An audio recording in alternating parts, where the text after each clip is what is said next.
Business की दुनिया में ना कभी-कभी एक साल के अंदर ही पूरी कहानी पलट जाती है। और ऐसा ही कुछ हुआ है तेजस नेटवर्क्स के साथ। आज हम इसी कंपनी के नतीजों को समझेंगे, जहां सिर्फ एक साल में ही कंपनी मुनाफे से निकलकर भारी घाटे में चली गई। चलिए इन आंकड़ों की गहराई में उतरते हैं और देखते हैं कि कहानी आखिर है क्या। चलिए कहानी की शुरुआत करते हैं पिछले साल की इसी तिमाही से। तब तेजस नेटवर्क्स ने 166 करोड़ रुपए का एक जबरदस्त नेट प्रॉफिट कमाया था।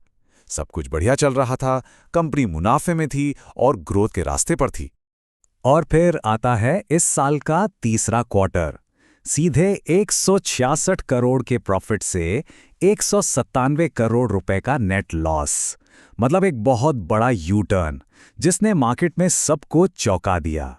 और ये जो गिरावट है वो बस एक ही सवाल खड़ा करती है, तो आखिर गड़बड़ हुई कहाँ?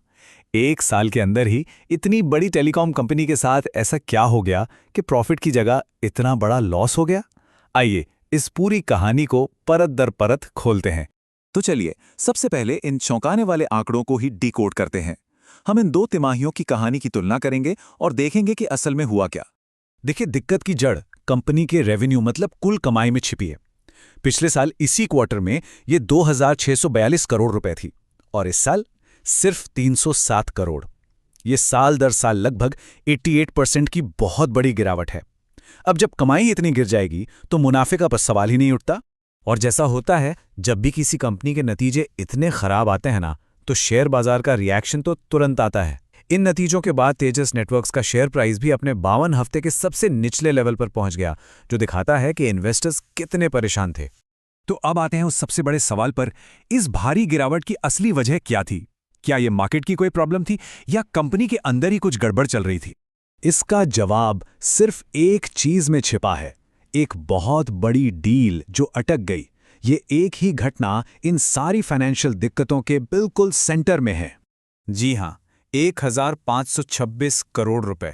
सोचिए जरा, इतनी बड़ी रकम का बीएसएनएल ऑर्डर था जिसमें देरी हो गई। जब इतनी बड़ी रकम आपके खाते में आने ही वाली हो और अचानक रुक जाए तो असर तो बहुत गहरा होता है। तो ये बीएसएनएल डील है क्या आखिर? देखिए, ये 18,000 सेलुलर साइट्स के लिए 4G इक्विपमेंट सप्लाई करने का एक परचेज ऑर्डर था। और इस डील का अटक जाना ही इन रिजल्ट्स का सबसे बड़ा रेड फ्लैग, या कह लीजिए खतरे की घंटी है। इसी एक रुकावट ने पूरे क्वार्टर के नतीजों की गाड़ी पटरी से उतार दी। चलिए इसको ना एक बहुत ही आसान तरीके से समझते हैं। सोचिए, आप एक कस्टम कार बनाने वाले हैं। आपको 1000 गाड़ियां बनाने का एक बड़ा ऑर्डर मिलता है। आप अपना पैसा, अपनी मेहनत लगाकर सारी गाड़ियां तैयार कर देते हैं। लेकिन क्लाइंट न तो उन्हें लेने आता है और न ही आपको पैसे देता है। आपका पैसा लग गया, माल तैयार है, पर आप उसे अपनी सेल में नहीं दिखा सकते। बस कुछ ऐसा ही तेजस के साथ बीएसएनएल डील में हुआ है। ठीक है, तो ये तो हो गई बुरी खबर। लेकिन क्या इस रिपोर्ट में कुछ अच्छा भी है? क्या कोई उम्मीद की किरण है? कोई ग्रीन फ्लैग्स या पॉजिटिव साइन जो भविष्य के लिए उम्मीद जगाते हैं? चलिए पता करते हैं। हाँ, तो कहानी का दूसरा पहलू भी है। एक तरफ जहां साल दर साल रेवेन्यू 88% गिरा, वहीं पिछले क्वार्टर के मुकाबले इसमें 17% का उछाल आया है। और फ्यूचर के लिए कंपनी के पास अभी भी 1329 करोड़ रुपए की एक मजबूत ऑर्डर बुक है। मतलब काम आना बंद नहीं हुआ है।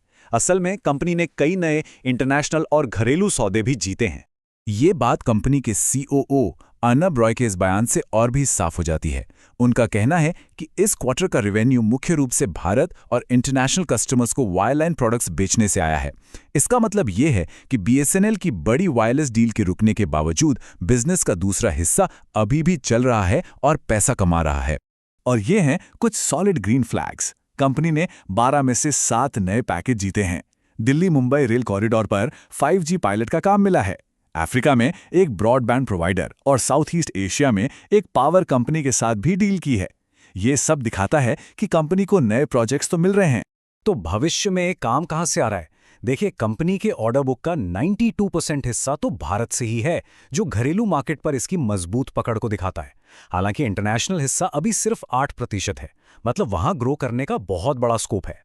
तो अब सवाल है कि आगे का रास्ता कैसा है? इस मुश्किल क्वार्टर के बाद कंपनी का फ्यूचर प्लान क्या है? आइए देखते हैं कि मैनेजमेंट आगे की ग्रोथ के लिए क्या सोच रहा है।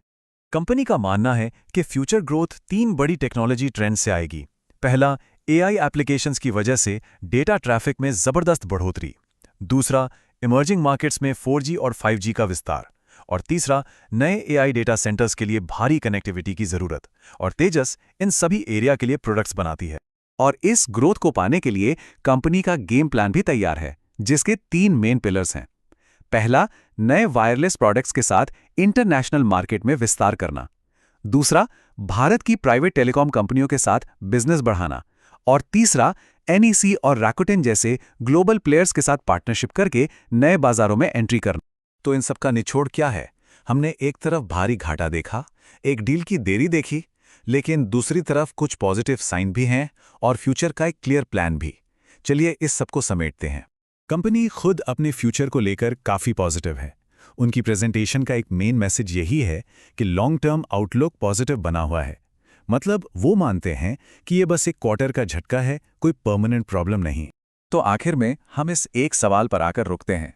तेजस नेटवर्क्स के पास भविष्य के लिए एक क्लियर प्लान तो है, पर क्या वो इसे इतनी तेजी से एग्जीक्यूट कर पाएंगे कि मार्केट को खुश कर सकें? क्योंकि देखिए, प्लान बनाना एक बात है और उसे टाइम पर डिलीवर करना बिल्कुल दूसरी। और आने वाले क्वार्टर्स में सबकी नज़रें इसी पर टिकी रहेंगी।